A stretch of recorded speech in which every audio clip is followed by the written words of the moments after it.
Sabi sa Biblia, Jeremiah 7 at 8, ang sabi,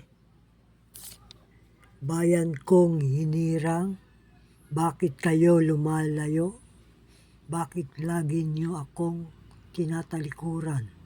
Bakit hindi ninyo naiwan ang mga Diyos-Diyosan at ayaw niyong magbalik sa akin? Naghihintay ako at pakikinig, ngunit walang nagsalita ng tama, ni isa'y walang nabagabag sa kanyang kasamaan. Walang magtanong, kasi anong kasalanan ang nagawa ko? Patuloy sa sarili niyang daan ang bala na."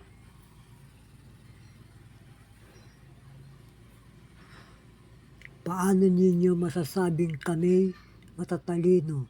Nasa amin ang kautusan ni Yahweh. Ang kautusan ay binago ng mandarayang eskreba.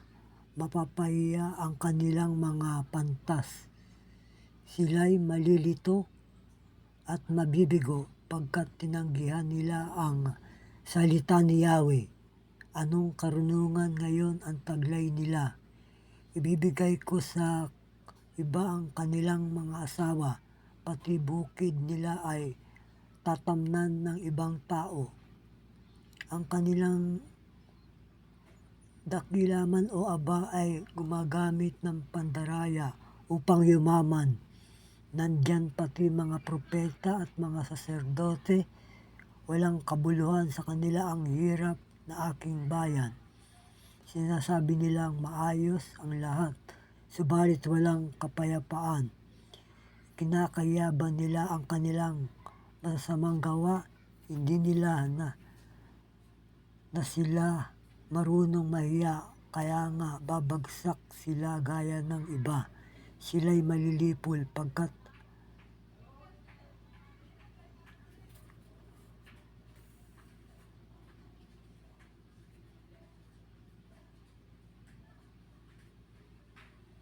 pag ako ang magparusa, ito ang sabi ni Yahweh.